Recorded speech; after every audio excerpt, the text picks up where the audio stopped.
being in real estate at the time, I had a lot of real estate connections. I had been on staff at our office for a little while. I was very involved, had some mentors.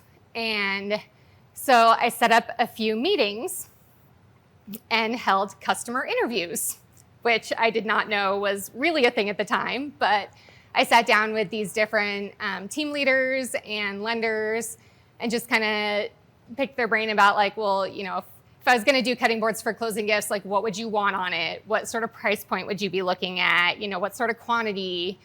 All of those different things. And I ended up walking away with at least 2 bulk orders for cutting boards. And then one who said, well, you know, just put something together and show me. And so, you know, I took a cutting board and I put his logo on it and, you know, thank you for choosing Parish Team, you know, for your house or, you know, whatever it was. And I brought it into the office and showed it to him. He said, yes, I'll take 20. I was like, okay, well, now I have to figure out how to make 20. But around that same time, the tech shop was opening up here. You also may have heard me mention the tech shop a time or two. But it was a more robust makerspace. They had 3 different lasers available. You could get on, you could reserve time in advance to make sure that you were able to get the stuff done you needed to do. And so over the next few years, I spent a whole lot of time driving between Tucson and Phoenix and coming up here to make different cutting boards and different concrete coasters and, you know, any other things that I was selling, although those were the 2 main ones. And so I was able to leverage my real estate contacts and keep growing that business. And for the past 8 years now, that has always been the bulk of my business because they are bulk orders and they are consistently reordering. And so I've had orders before where they're bringing in 900 cutting boards to the office in 1 month. And that's a consistently monthly thing. Those are usually more on the lender side than the realtor side, just because of capacity to actually put those through. So that has been how I've sustained my business for these 8 years.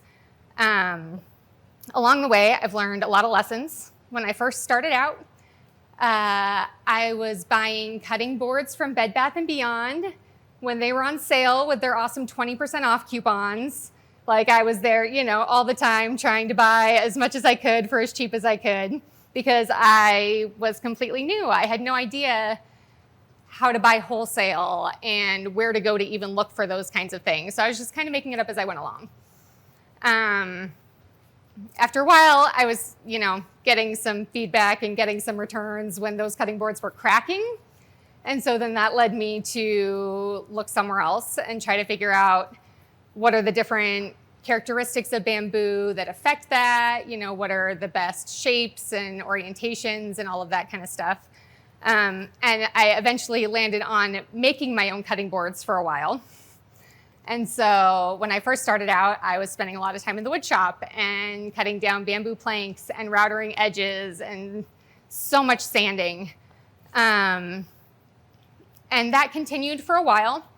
And it was a good way to keep my costs down while I was working on growing my business. But it also was not sustainable because at some point you have to take yourself out of the equation and pay someone else to do it so that you can move on to doing other things. And I probably pushed that a little longer than I should have. But I did eventually find a cabinet company down in Tucson that I was having the wood shipped to, and then they were making to my specifications, and that was great.